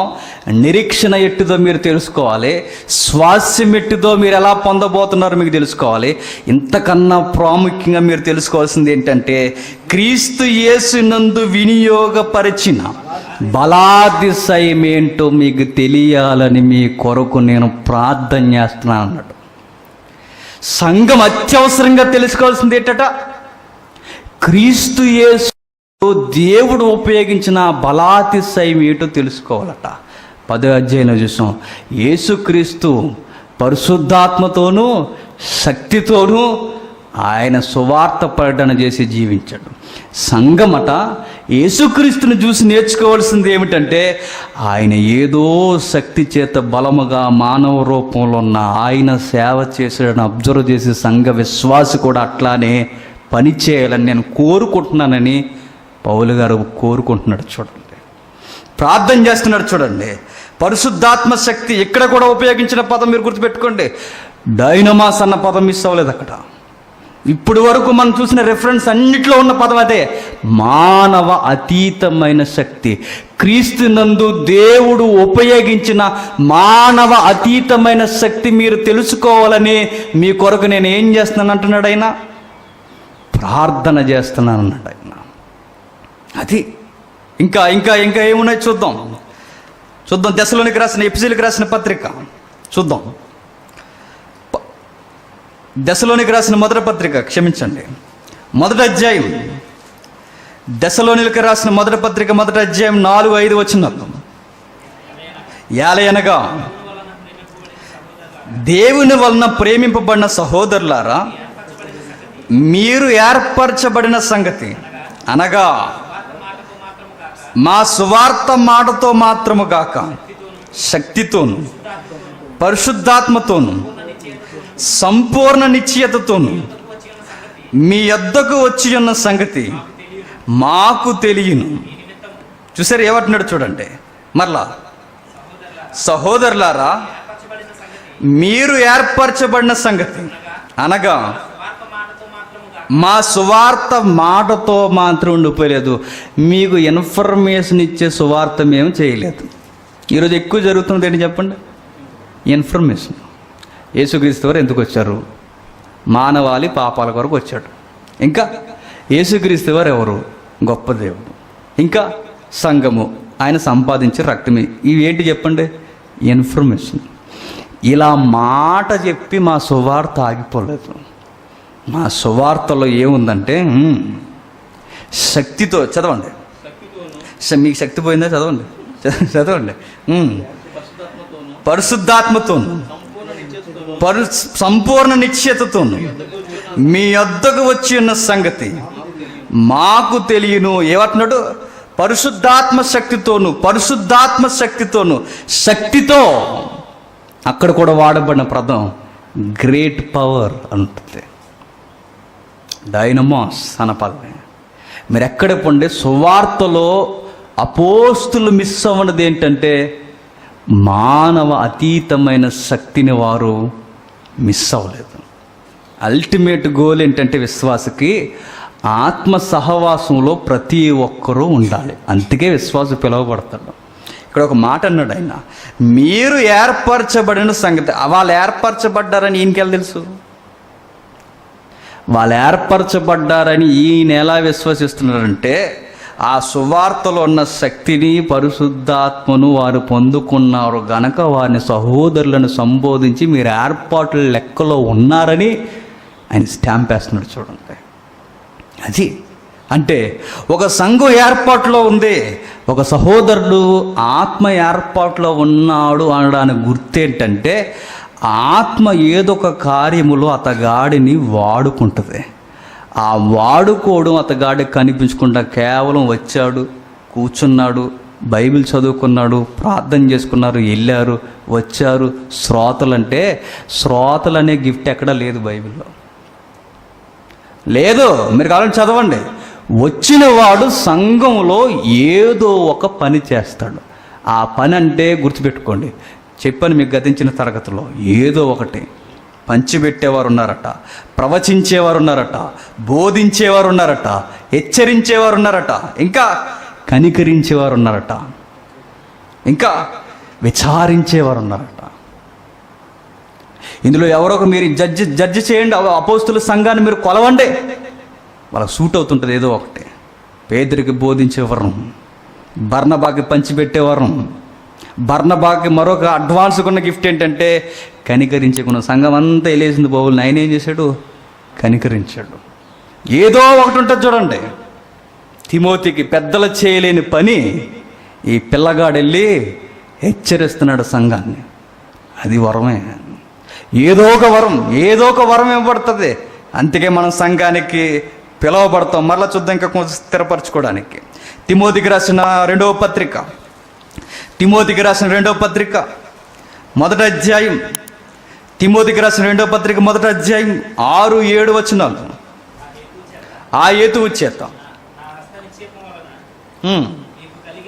నీకు కలిగిన దేవుని కృపావరం ప్రజ్వలింప చేయవలనని నీకు జ్ఞాపకము చేయుచున్నాను. దేవుడు మనకి శక్తియు, ప్రేమయు, ఇంద్రియ నిగ్రహము గల ఆత్మనే ఇచ్చను కానీ పిరుగుతనము గల ఆత్మను మనకి ఇవ్వలేదు. ఇక్కడ కొన్ని పదాలు వాడాడు చూడండి. మాట్లాడుతున్న మాటల్లో కొన్ని పదాలు మారుతున్న. సువార్తలు, అపోస్తులు సువార్తలు మారిన పదం ఏంటంటే శక్తి అనేది మారట్లేదు. చూడండి, ఇక్కడ ఉపయోగించిన పదం ఏంటి? ఇంద్రియ నిగ్రహము, ప్రేమ, అన్నిటికన్నా ముందు శక్తి. ఇంద్రియ నిగ్రహం అనే పదం ఎందుకు ఇక్కడ వాడాడంటే తిమోతి పత్రికలకు ఒక ట్యాగ్లైన్ ఇచ్చారు ఎవాంజలిస్టులు. ఏమని? అవి కాపర పత్రికలు అన్నారు. కాపరి, ఒక కాపరి ఎలా నడవాలో తెలియాలంటే ఏ పత్రికలు చదవాలి? ఇదిగో పౌలు రాసిన వ్యక్తిగతమైన ఈ పత్రికలు చదివితే కాపరి ఎలా ఉండాలో మనకు అర్థమవుతుంది. కాపరి కనుక కాపరికి ఇస్తున్న హెచ్చరిక ఏంటంటే మీకు ఆల్రెడీ గిఫ్ట్ ఇస్తాడు, మీరు ఆల్రెడీ నడిపింపబడతారు, మీరు మిస్ అవ్వకూడదు. ఒకటి ఏంటంటే మీ ఆలోచనలు ఎప్పుడు అదుపులో పెట్టుకుని అన్నట్టు. ఎందుకు? ఇచ్చిన దానికన్నా ఎవడు ఎచ్చిపోకుండా చూసుకోండి అన్నాడు. కొరింథీ సంఘం అలాగే తగలబడిపోయింది. ఏమైంది? వాళ్ళు అతిశయం చేసాం, వారి పరిధి మీరు అతిశయిస్తున్నారట. భాషలు మాట్లాడేవారు, బోధించేవారిని చూసి నీది ఒక వరమే అన్నారట. అంటే ఎచ్చిపోతున్నారు. చూడండి, మీ ఆలోచనను అదుపు చేసుకోండి. ఏదైతే ఉందో దాన్ని ముందుకు పోయి మీ పరిధి తన్ను నిలబడినవాడు తన్ను తాను ఎక్కువగా ఎంచుకొనక అంటాడు ఆ రోమపత్రికలో. అంటే మనకి ఇవ్వబడిన దాన్ని నిర్ణయించుకోండి, కాపర్లారా అని చెప్పే మాట అన్నమాట. తిమోతి అంత బలముగా పనిచేయడానికి కారణం ఏంటంటే ఆయనకి ఇవ్వబడిన వరం ఏంటి? ఆత్మతో శక్తితో ఆయన నిలబడ్డాడు. ఆయన ఇంకా ఎప్పుడు గుర్తుపెట్టుకోండి, వరం అనేది ఎప్పుడు నా కొరకు ఇవ్వబడదు. ఒకవేళ అది నా కొరకు ఇవ్వబడితే పౌలు గారికి ప్రాబ్లం వచ్చినప్పుడు ఆయన ఏం చేసుకోవాలి? స్వస్థత చేసుకోవాలి. చేసుకున్నాడా? చేసుకోలేదు. యేసుక్రీస్తు వారు ఆయనకి ఆకలేసినప్పుడు సాతాను వచ్చి రొట్టె చేసుకుంటే చేసుకున్నాడా? ఇవ్వబడిన వరాలు ఎప్పుడు వ్యక్తిగత సౌలభ్యానికి వారు ఉపయోగించుకోకూడదు కూడా. మరి నాకు ఇచ్చినవి ఎందుకు? పక్కవాడిని మోటివేషన్ చేయడానికి, సంఘంలో ఉన్న విశ్వాసాన్ని ప్రభావితం చేయడానికి నాకు ఇవ్వబడతాయి. అపోస్తులు అలాగే వ్యవహరించారు. అపోస్తులు వ్యవహరించిన శైలతే. గమనిక ఏంటంటే, ఈ లోతైన ఈ ఆత్మ నడిపింపుని ధ్యానించకుండా కొంతమంది ఏమన్నారంటే మొత్తానికి ఇంక ఈ వ్యవహారం అంతా తీసిపడేసి ఇంకేమీ లేవన్నారు. పొందుకున్నవారు ఏం చేశారంటే, పొందుకున్నవారు సాక్ష్యముగా ఉండాలని మర్చిపోయి, ఇప్పుడు నేను ప్రార్థన చేస్తే ఎవరికైనా ఆరోగ్యం వచ్చింది అనుకోండి, ఎందుకు అది వచ్చింది? ఆరోగ్యం వచ్చినప్పుడు పోయి కేక్ కోసుకోవడానికి, ఆడికి స్వస్థత వచ్చినందుకు నేను ప్రార్థన చేసినందుకు ఏదో జరిగినందుకు ఇంకా నాకు నా ప్రార్థన వల్ల స్వస్థతలు జరిగిపోతే నేను పెద్ద ఏదో దుకాణం పెట్టడానికి కదా అది ఇస్తా. అది ఇచ్చింది ఎందుకు ఆ కార్యం ఎందుకు జరిగిందంటే సాక్షిగా ఉండడానికి. ఎవరికి సాక్షిగా? క్రీస్తు నామానికి సాక్షిగా. ఎందుకు మిస్ అయిపోతున్నారంటే పొందుకున్నవారు ఎవరైతే ఉన్నారో పొందుకున్నవారు మిస్ చేసి మొత్తానికి పోగొడుతున్నారు. పొందుకోలేని వారు ఏమన్నారంటే మొత్తానికి ఇవేమీ లేవన్నారు, గొడవ లేకుండా. అర్థమయ్యే వాళ్ళకి అర్థం అవుతుంది. ఉన్నాయి, గుర్తుపెట్టుకోండి. ఉన్నాయంటే ఏమున్నాయి? మరలా మీరు ఆ నాటకాలు బూటకాలను తెచ్చి జేమ్స్ అయ్యని సపోర్ట్ చేస్తుంటే అదానికండి. అది కాదు నేను చెప్పేది. ఇప్పటికీ దేవుడు సూపర్ న్యాచురల్ పవర్ అనేది సంఘము ద్వారా జరిగిస్తాడు. అది మర్చిపోకండి. జరుగుతాయి. పోతాడు అనుకున్నవారు బతికిన వాళ్ళని కళ్ళ ముందు చూడాల. సంఘం ప్రార్థన చేస్తే బతికిన వాళ్ళు లేరు. ఇది అసాధ్యమండి. ఎలా తప్పించుకున్నారండి ఈ కార్యం అంటే? ఎలా? ఏదో ఉంది. సంఘము కార్యములు చేస్తుంది. కార్యములు ఎందుకంటే సాక్షిగా నిలబడడానికి. అది చూపించుకొని మనం బిల్డప్ ఇచ్చి మనం ఏదో అధికారులుగా వ్యవహరించడానికి మనకి ఇవ్వలేదు. ఒకవేళ మీరు అలాంటి వ్యవహారం చేస్తే ఉన్నది కూడా నాశనం చేయబడి తీయబడుతుంది. అందుకు మనకి ఇవ్వబడుతుంది. పేతురు గారు ఒక మంచి మాట అన్నాడు చూడండి. ఊహించుకుందాం త్వరగా. నచ్చిన పదం మీకు అది ఏంటది? ముగించుకుందామని. నచ్చుతుందని అన్నాను. నిజానికి ఇంకా ముగించుందాం. ఇంకా ఉంది. మొదటి పేతురు పత్రిక 1 అధ్యాయం 5వ వచనం. కడవరి కాలమందు రక్షణ మీకు కలుగునట్లు విశ్వాసము ద్వారా దేవుని శక్తి చేత కాపాడుబడు మీ కొరకు ఆ స్వాస్థ్యము పరలోకమందు మీకు భద్రపరచబడి ఉన్నది. స్వాస్థ్యము భద్రపరచబడితే శక్తి చేత మనం కాపాడబడుతున్నామట. అర్థమైతే ధన్యులండి. శక్తి చేత మనం ఆ దినము వరకు కాపాడబడతామట. ఏమిటి ఆ శక్తి? అది మర్చిపోకండి. మానవ అతీతమైన శక్తి. ఎలా నన్ను కాపాడుతుంది? భౌతికంగాను మానసికంగాను నా పరిస్థితులు నా మీద పగబెట్టాయి. నా కుటుంబం నాకు సహకరించలేనప్పుడు, నా పరిస్థితులు నాకు సహకరించలేనప్పుడు, బయట ఇలాంటి వైరస్లన్నీ పెట్టిరేగిపోతున్నప్పుడు విశ్వాసగా నేను ఎలా జీవించగలను, ఎలా బతకగలనంటే దేవుడు ఒక గిఫ్ట్ ఇచ్చాడు. ఏంటి? నీకు శక్తి చేత నువ్వు నడిపింపబడతావు. ఏమిటి ఆ శక్తి అంటే, ఒరే జేమ్స్, నీకు బోధించే వరం ఇచ్చాను కనుక ఆ బాధ్యతతో పరిస్థితులు ఎలా ఉన్నా నువ్వు ఆ బాధ్యతతో జీవించని. ఆ బోధన బాధ్యత నన్ను ఏం చేస్తుందంటే వీటన్నిటికీ దూరం చేసి నన్ను ఏం చేస్తుంది? నమ్మకంగా జీవింపజేస్తుంది. అది ప్రతి ఒక్కరికి ఎందుకు ఇవ్వబడతాయంటే మీరు గుర్తుపెట్టుకోండి, ఏదో ఒకటి ఉంటుంది. ఆ శక్తి చేత మనం నడిపింపబడుతున్నప్పుడు ఏదో ఒక వరం ఉంటుంది. ఆ వరము చేత మనం నడిపింపబడుతున్నప్పుడు సంఘానికి మేలైన కార్యములు చేయడానికి మనకు ఆ వరములు అనేవి ఇవ్వబడతాయి. దీని కాంట్రవర్సీ చేయొద్దు దయచేసి. లైవ్ చూస్తున్న వారికి చెప్తున్నా, దయచేసి మరలా పట్టుకెళ్ళి ఆ బయట జరుగుతున్నవా నీళ్ళు జల్లి ఏ చదువుతున్నారుగా కచ్చీపులు అమ్మేసి ఇంకా నూనె బాటిల్ అమ్మేసి దానికి నేను సపోర్ట్ చేయట్లా, దాని గురించి నేను చెప్పట్లా. అదంతా వ్యాపార లావాదేవీ, అదంతా బయట జరుగుతున్న పెద్ద మాఫియా, దాని గురించి నేను మాట్లాడట్లా. నేను మాట్లాడేది ఒకటే, నిజముగానే ఆత్మ నడిపింపు సంఘానికి ఈ రోజుకి ఉంటుంది. అది నిజముగా గ్రహించిన వారు భయంకరమైన వక్ర మార్గానికి వారు ఉపయోగించరు. వారు నిమ్మలంగా సంఘానికి ఉపయోగపడుతూ దేవునికి సాక్షిగా నమ్మకంగా మెల్లగా బతికేస్తూ వెళ్ళిపోతుంటారు వాళ్ళు.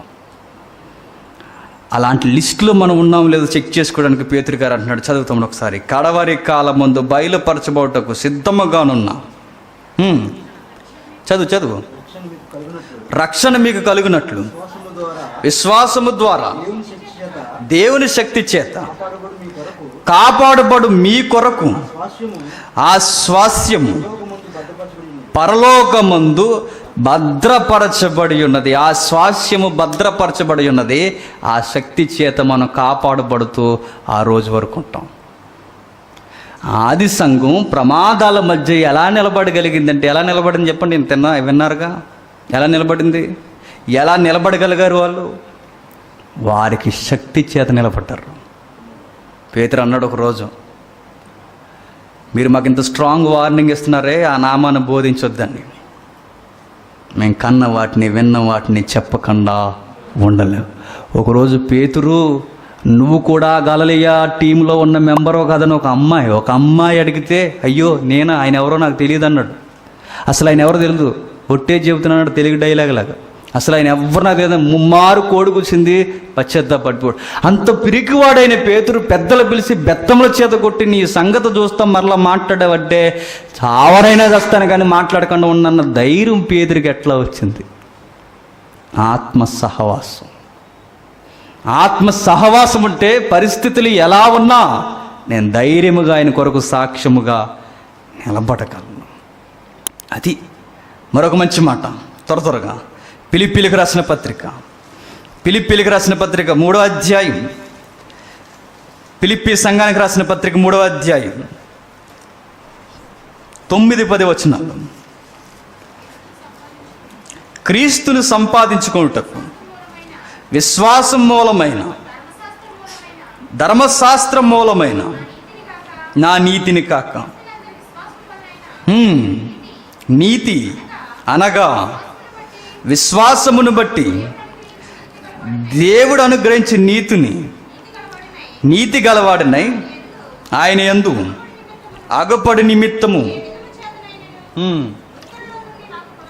మృతుల్లో నుండి నాకు పునరుద్ధానము కలగవలనని ఆయన మరణ విషయములో సమాన అనుభవం గలవాడినై ఆయనను ఆయన పునరుద్ధాన బలమును ఎరుగు నిమిత్తము ఆయన శ్రమలలో పాలువాడగుట ఎట్టిదో ఎరుగు నిమిత్తము సమస్తము నష్టపరుచుకొని వాటిని పెంటతో సమానముగా ఎంచుకొనుచున్నాను. చదివిన ఈ వాక్యంలో ఏమర్థమైంది?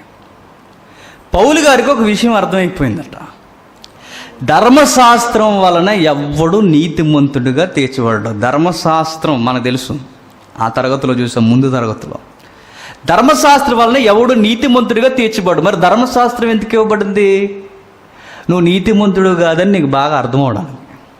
నరహత్య చేయకూడదు, దొంగిలించకూడదు, వ్యభిచరించకూడదు, ఇవన్నీ ఎందుకు ఇచ్చాడంటే మనం చెయ్యలేమని చేతులు ఎత్తేస్తామని మనకు బాగా అర్థం అవడానికి ఇచ్చాడు. మరి నేను చెయ్యలేనిది నేను ఎప్పుడు నీకు నీతిమంతుడు కనబడకపోతే నా పరిస్థితి ఏంటంటే, నీతి నీ వలన నువ్వు సంపాదించలేవు కనుక నీకు వచ్చే నీతి ఇచ్చేది ఒక ఆయన ఉన్నాడు, అది వచ్చేది ఒక కృప. ఆయన ఎవరు? యేసుక్రీస్తు. ఆయన దగ్గరికి రాని ధర్మశాస్త్రం ఒక రూట్ అన్నమాట. అది అందుకు ధర్మశాస్త్రం ఇవ్వబడింది. ఆయన అలా వచ్చిన తర్వాత ధర్మశాస్త్రం వల్ల నీతి కలగదు, క్రీస్తు వలన కృప వలన నీతి నాకు కలిగిందని నేను నమ్ముతున్నా. అయితే నేను ఒక అబ్జర్వ్ చేసినట్టున్నాడు ఆయన. ఏమర్థమవుతుందంటే నాకు 2 పాయింట్స్ నాకు అత్యధికంగా తెలియాలన్నాడు. ఒక పాయింట్ నాకు తెలియాలంటే ముందు ఒక విషయం నాకు తెలియాలన్నాడు. ఏమిటంటే యేసుక్రీస్తు పునరుద్ధానమందు బలాతిశయము, యేసుక్రీస్తునందు ఏదో శక్తి ఉపయోగపడింది, అది నాకు తెలియాలన్నాడు ఆయన. ఎవరు? పౌలు గారు. అక్కడ కూడా వాడబడిన పదం అదే గ్రీకు పదం వాడబడింది. ఆయనను చదవదాం. అది ఆయన పునరుద్ధాన బలమును ఎరుగు నిమిత్తము, ఆయనను ఆయన పునరుద్ధాన బలం శక్తి. ఏటా శక్తి అంటే మరలా అదే మూలపదం, మానవ అతీతమైన శక్తి, అసాధారణమైన శక్తి ఆయన పునరుద్ధానమందు ఆయన యందు ఉపయోగపడింది. అది ఎట్లా అయినా సరే నేను తెలుసుకోవాలి. అది నాకు తెలియాలంటే ఫస్ట్ నేను చేయాల్సింది ఆయన నామము నిమిత్తము నేను శ్రమ పడాలి. శ్రమ పడితే కానీ అర్థం కానిది పునరుద్ధానం రావాలంటే ఏం జరగాలి? అక్కడే ఉంది, చచ్చిపోవాలి. అంతేనా? చస్తే కానీ పునరుద్ధానం రాదు. నేను చావాలి అంటే శ్రమ రావాలి. శ్రమ వస్తే కానీ పునరుద్ధాన బలం ఏంటో నాకు తెలియదు.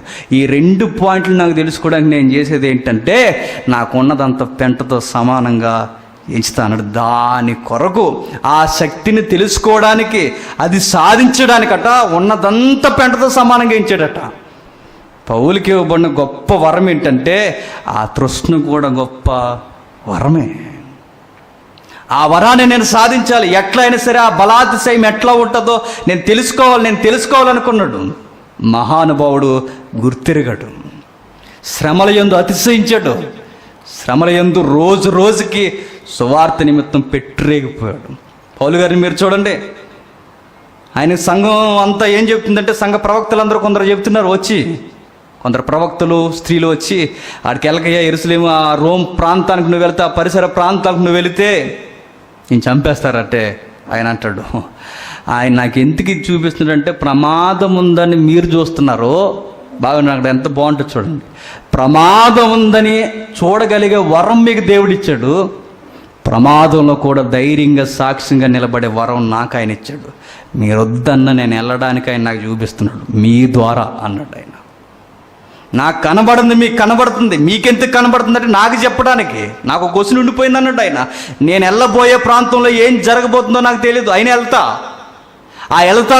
నేను ఏం జరగబోతుందో నాకు తెలియదు. వెళ్ళాలన్న ఆశ నాకుంది, క్రీస్తు కొరకు సాక్ష్యం ఇవ్వాలన్న ఆశ నాకుంది, వెళ్ళాలన్న ఆశ ఆయనకున్న పెద్ద క్వశ్చన్ ఉంది. ఏం జరుగుతుందో తెలియదు. ఆ క్వశ్చన్కి ఆన్సర్ ఎవరి ద్వారా చెప్తున్నాడంటే ఒక ప్రవక్తని పంపించి ఆయన ద్వారా పౌలుకు చూపిస్తున్నాడు. అక్కడ ఉన్న విశ్వాసుల ద్వారా ఇదిగో ఈ నడికట్టగల మనుషుల్ని ఇట్లా చేస్తారని వారి ద్వారా పౌలుకు చూపిస్తే ఇది వెళ్ళొద్దని కాదు, నువ్వు వెళ్ళని చూపించడానికి. అంటే ప్రమాదం కూడా నన్ను సాక్షిగా నిలబెట్టడానికి పిలుస్తుంది. అంత సాక్షిగా నిలబడడానికి కారణం ఏంటంటే ఆయన బలాతిశయం ఇట్టుదో ఆయన చూడాలనుకున్నాడు, చూశాడు, అనుభవించాడు కూడా. ఎవరు? పౌలు గారు. గొప్ప శక్తితో వారు పనిచేశారు. చూడండి మరొక మాట చూద్దాం. రెండవ దశలోనిక నీకు దండం పెడతాన్ని వదిలేండి అనుకుంటున్నారు కదా, వదిలేస్తానులంటే ఏదో ఒక వరం ఎవరెవరికి వచ్చాక వెళ్ళిపోతుంది. కానీ వెళ్ళిపోవడం కూడా వరం అని అనుకుంటారా? వెళ్ళిపోతురు. రెండవ దశలోనిక మొదటి అధ్యాయం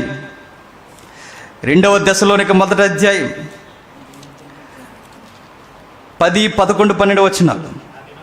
ఆ దినమున తన పరిశుద్ధత యందు మహిమపరచబడుటకును విశ్వసించిన వారందరి యందు విశ్వసింపబడుటకును ప్రశంసింపబడుటకును ప్రభు వచ్చినప్పుడు అట్టివారు ఆయన సముఖము నుండి ఆయన ప్రభావమందలి మహిమ నుండి ప్రాళదోలబడి నిత్య నాశనము ఏలయనగా మేము మీకు ఇచ్చిన సాక్ష్యం మీరు నమ్మితిరి. అందువలన మన దేవుని యొక్కయు ప్రభు అయిన యేసుక్రీస్తు యొక్కయు కృప చొప్పున మీ యందు మన ప్రభు అయిన యేసు నామమును ఆయన యందు మీరును మహిమ నొందినట్లు మేలు చేయవలనని మీలో కలుగు ప్రతి ఆలోచన విశ్వాసయుక్తమైన ప్రతి కార్యము బలముతో సంపూర్ణము చేయుచు. బలముతో మరలా వచ్చింది శక్తి, బలము, శక్తి, బలము.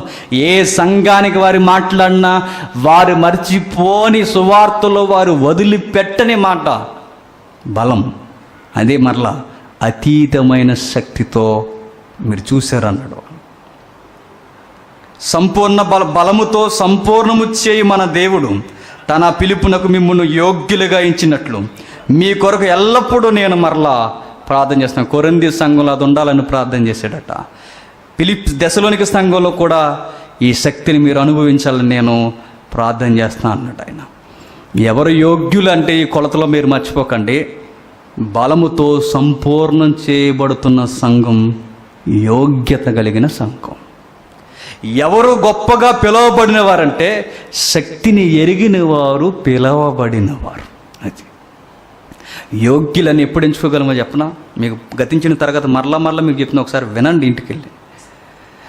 నేను అసలు పరిశుద్ధాత్మ సహవాసంలో ఉన్నానో లేదో నాకు తెలియాలంటే, నాకు జడ్జి చేసేది, నన్ను పరీక్షించేది ఏంటంటే, నాకు ఏదో ఒక గిఫ్ట్ ఆయన ఇచ్చి ఉండాలి. ఆయన ఇవ్వలేదు అన్నది లేదా నాకు ఏది మ్యాచ్ అవ్వట్లేదంటే, బాప్తిసం అయితే తీసుకున్నాను కానీ గిఫ్ట్ మాత్రం ఇంకా నాకు రాలేదు. విశ్వాసులైన వారికి ప్రతి ఒక్కరికి ఆయన గిఫ్ట్ ఇస్తాడు, మరి నాకెందుకు కనబట్టలేదు? అది ల్యాండింగ్లో మనకు అర్థమవుతుంది. చూద్దాం, ఇంకా కొంచెం కొన్ని వచనాలు చూసి ముగించుకుందాం త్వరగా. 1 కొరింథీ పత్రిక. ఈ తీవ్రత ఉండాలని పౌలు గారు ఏమంటారు చూడండి. 1 కొరింథీ పత్రిక 12వ అధ్యాయం 31వ వచనం. కృపావరములలో శ్రేష్టమైన వాటిని ఆసక్తితో అపేక్షించుడి, ఇదియుగాక సర్వోత్తమమైన మార్గము మీకు చూపుచున్నాను. పౌలు గారు ఒక మాట అంటున్నారు, గలిబిలైపోతున్న కొరింథీ సంఘంలో కృపావరాల్ని ఆసక్తితో అపేక్షించండి. మీలో జరుగుతున్న ప్రాబ్లం ఏంటంటే, ఇవ్వబడిన వరాలను చూసి మీరు ఏం చేస్తున్నారు? అతిశయిస్తున్నారు. అన్నిటికన్నా శ్రేష్టమైనది మరొక గిఫ్ట్ ఉంది. అది సర్వోత్తమైన మార్గం, అది శాశ్వతమైన మార్గం. అదేంటంటే నెక్స్ట్ అధ్యాయంలో స్టార్ట్ చేస్తాడు, ప్రేమ. ప్రేమ కూడా ఏంటి? ఆత్మిచ్చే వరమే, అది గుర్తుపెట్టుకోండి. ఊరకే ఎవడో ప్రేమించలేరు, గుర్తుపెట్టుకోండి. ఆత్మ కూడా ఇచ్చే వరం ఏంటంటే ప్రేమ. ఇన్ని కాదు, ఇన్నిట్లో మరొకటి ఉంది, అది కూడా మీరు చూడండి అంటున్నాడు. అది ఎప్పటికీ ఉండిపోయింది. భాషలు నశించిపోతాయి, స్వస్థతలు నశించిపోతాయి, ఆగిపోయినా ఆగిపోవచ్చు, కానీ ఎప్పటికీ ఉండిపోయేది ఒకటి ఉంది, ఉత్తమమైనది. అది ప్రేమ. దానివైపు మీరు చూడండి అన్నట్టు. కనీసం ప్రేమించే గుణం కూడా మనకు లేదంటే, సంఘానికి వచ్చి కూడా మనం గుసగుసలో రాజకీయాలు చేస్తున్నామంటే, నీకు ఈ ఆత్మవరం లేదు. కానీ ఒక ఆత్మ ఉంది, ఆ దురాత్మవరం. వాడి జనకుడు ఆడేం చేస్తాడు? ఇక్కడవే అక్కడవే. ఇంక చూసారు ఇప్పుడు అన్నయ్య చెప్పినవి నేను చెప్పినవి కలిపి సోషల్ మీడియాలో గొడవలు. ఇదో రకం వరం అన్నమాట. క్వైట్ ఆపోజిట్ ఏంటంటే, ప్రభుత్వానికి ప్రతిపక్షం ఉన్నట్టు దేవుడు చేస్తున్న దానికి ప్రతిపక్షం ఎవడు? వాడు. సేమ్ వాడు అలానే చేయాలనుకుంటాడు, కాకపోతే వాడు నాశనాన్ని నడిపిస్తున్నాడు. నాశనం వేయగానే మనకు తెలియదు. మరొక మాట త్వరగా కొరింథీయులకు రాసిన 2వ పత్రిక 12వ అధ్యాయం. నాకు ఆ వరము రావాలి అంటే, పరిశుద్ధాత్ముడు ఇస్తున్న ఆ వరము ఏదో ఒకటి నాకు రావాలి అంటే, నాకు ఉండాల్సిన క్వాలిఫికేషన్ ఏంటి? ఇది క్వశ్చన్ మనకి. ఇప్పుడు ఆన్సర్ చూద్దాం. కొరింథీయులకు రాసిన 2వ పత్రిక 12వ అధ్యాయం. కొరింథీయులకు రాసిన 2వ పత్రిక 12వ అధ్యాయం 9వ వచనం. నా కృప నీకు చాలును, బలహీనత యందు నా శక్తి పరిపూర్ణ. మరలా శక్తి అన్న దగ్గర మరలా ఇదే పదం. బలహీనత యందు నా శక్తి పరిపూర్ణమగుచున్నది అని ఆయన నాతో చెప్పును. ఎవరిక్కడ? పౌలు గారు. పౌలు గారికి చెబుతున్నది ఎవరు? ప్రభు. జరుగుతున్న సందర్భం ఏంటి? ఆయనకి అతీతమైన శక్తి ఇవ్వబడుతుందట. ఎప్పుడు ఉంది? అక్కడ బలహీనతలో. అంటే ఆత్మశక్తిని పొందుకోవడానికి క్వాలిఫికేషన్ ఏంటంటే చెప్పండి, నేను బలహీనని ఒప్పుకోడు. అది నేను పోటుగాడిని, ఈరుణ్ణి, సూర్యుడు అన్నవాడికి ఏముండదు. ఎవరికి ఇవ్వబడుతుందంటే ఒప్పుకోవాలి. బలహీనుడిని, చేతగాని వాడిని తండ్రి అని ఎవరైతే ఒప్పుకుంటారో, ఇదిగో నాకు కొన్ని వీక్నెస్ ఉన్నాయి నన్ను కాపాడని ఎవడైతే ఒప్పుకుంటాడో వారికి ఇవ్వబడేది ఏంటంట అతీతమైన శక్తి. అంటే మీరు స్పైడర్ మ్యానో సూపర్ మ్యాన్ అయిపోయేలాగా సున్ని ఎగిరిపోయేలా వెళ్ళిపోతారు అనుకోకండి. అది కాదు అతీతమైన శక్తి అంటే. అతీతమైన శక్తి అంటే పౌలు గారికి ఇవ్వబడింది. బలహీనతల్లో కూడా దేవుని కొరకు బలముగా నిలబడే శక్తి ఆయనకి ఇచ్చాడు. మూర్ఖులైన మృగాల లాంటి మనుషుల మధ్య కూడా సువార్త చేసే దమ్మున్న గుండిచ్చాడు. ఎవరికి? పౌలు గారికి. ఆయన ఎక్కడికి వెళ్ళినా ఏతువాదుల్ని, నాస్తికుల్ని, మానవతావాదుల్ని, ఎవరినైనా క్రీస్తు పునరుద్ధానం స్పష్టంగా చూడగలిగే బోధించే వరం ఇచ్చాడు పౌలుకి. ఇంకా ఆయనకు అడ్వాన్స్గా ఏమిచ్చాడు? ఆయన వస్త్రాలు తగ్గితే స్వస్థత వరం ఇచ్చాడు ఆయనకి. ఇలాంటి గొప్ప వరములతో, అతీతమైన శక్తితో పౌలు గారికి ఎప్పుడు బలపరచబడుతున్నాడంటే, నేను వీక్ అని ఒప్పుకున్నప్పుడల్లా దేవుడు ఏం చేస్తున్నాడట? బ్లెస్సింగ్ ఇస్తున్నాడట. ఇదే ఆత్మ సహవాసం. ఈ ఆత్మ సహవాసంతో నడిపింపబడుతున్న వారు అంతము వరకు ధైర్యంగా జీవించగలరు.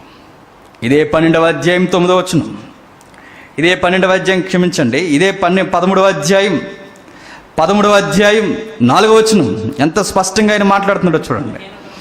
బలహీనతను బట్టి ఆయన సిలువ వేయబడిన కానీ దేవుని శక్తిని బట్టి ఎంత క్లియర్గా ఉందో చూడండి. బలహీనతను బట్టి. ఎవరి బలహీనత? యేసుక్రీస్తుకి బలహీనత కాదు, ఆయనకు వచ్చిన బలహీనత మన వల్లనే. బలహీనతను బట్టి ఆయన సిలువ వేయబడిన కానీ దేవుని శక్తిని బట్టి జీవించుచున్నాడు. మేమును ఆయన యందు ఉండి బలహీనులమై ఉన్నాము కానీ ఉన్న ఎడల, మీ ఎడల దేవుని శక్తిని బట్టి ఆయనతో కూడా జీవము గలవారు. ఒక మాటలో చెప్పాలంటే మేము కూడా బలహీనులు, బనికిరాని వారు, ఎన్నిక లేని వారు. కృపన్న పదం మాకు దొరకకపోతే ఏమైపోదుమో ధర్మశాస్త్రంలో కొట్టుకుపోయే అనే మాటలు ఆయన మాట్లాడుతున్నాడు. నేను బలహీనుణ్ణి, మీరు బలహీనులు. ఈరోజు ఆయన యందు నేను శక్తి కలిగిన వాడిని. యేసుక్రీస్తు వారు మన నిమిత్తం ఆయన బలహీనుడైపోయాడు, బలమైన పునరుద్ధానంలో లేచాడు. ఏమిటా బలమైన శక్తి? మొదటి నుంచి మీకు చెప్పేది అదే, మానవ అతీతమైన శక్తి. అదే పరిశుద్ధాత్ముడు నడిపించే శక్తి. యేసుక్రీస్తు వారు వెళ్ళిపోతున్నప్పుడు ఈడుకోలుగా జాగ్రత్తగా ఉండండి అబ్బాయిలు అని చెప్పి వెళ్ళిపోలేదు ఆయన చెప్పింది ఏంటి? ఆయన వచ్చేంత వరకు కనిపెట్టుకోండి, ఆయన రావడం మీకు ప్రయోజనం అన్నాడు. ఆయన రావడం మీకు మంచిది అన్నాడు. ఎందుకు మంచిది? సంఘం మోటివేషన్ చేయబడుతూ నడవబడాలి అంటే ఆయన మీ మీద పనిచేస్తూ ఉంటాడు. ఆయన ఎలా పనిచేస్తాడు? ఏదో గుండెల్లో ఒక దీపంలో ఉన్నాడు ఆయన వచ్చి. ఆయన ఉండేది ఎట్లా? ఒక్కొక్క వ్యక్తిని ఒక్కొక్క కార్యంలో నడిపిస్తాడు. ఏదో ఒక కార్యం. ఇప్పుడు నేను అంటాను, ఇన్ని కార్యాల మధ్య మనం ఏం చేస్తున్నాం చెప్పండి. గట్టిగా లెక్క పెడితే సంఘంలో కరెక్ట్గా ఆత్మ తీవ్రతతో పనిచేసే వాళ్ళు ఎంతమంది? 4 కనబడతారు. మీకు గట్టిగా పేర్లు చెప్పకూడదు కానీ. మరి మిగిలిన వారు అందరూ ఏరి? మీకెందుకు రావట్లేదన్న క్వశ్చన్ మీకు రేజ్ అయితే మీలో పోగొట్టుకోవలసినవి ఏవో ఉన్నాయి. ఏంటది? హెచ్చరిక. చివరగా తిమోతికి రాసిన 2వ పత్రిక 1వ అధ్యాయం. తిమోతికి రాసిన 2వ పత్రిక 1వ అధ్యాయం. తిమోతికి రాసిన 2వ పత్రిక 1వ అధ్యాయం 8వ వచనం. కాబట్టి మరలా ఇక్కడికి వద్దాం ఒకసారి. 2వ పత్రిక 3వ అధ్యాయం 1వ వచనం. అంత్య దినములలో అపాయకరమైన కాలములు వచ్చిందని తెలుసుకొనండి. ఏలయనగా ధనాపేక్షలు, బింకములాడువారు, అహంకారులు, దోషకులు, తల్లిదండ్రులకు అవిధేయులు, కృతజ్ఞత లేనివారు, అనురాగరహితులు, అతిథి ద్వేషకులు, అపవాదికులు, అజితేంద్రియులు, క్రూరులు, సజ్జనదేశులు, ద్రోహులు, మూర్ఖులు, గర్వాంధులు, దేవుని కంటే సుఖమునే ఎక్కువగా ప్రేమించేవారు, పైకి భక్తి గలవారి వలె ఉండియు దాని శక్తిని ఆశ్రయించిన వారు. ఎన్నిసార్లు చదివండి వచ్చిన? పైకి భక్తి గలవారే ఉండియు.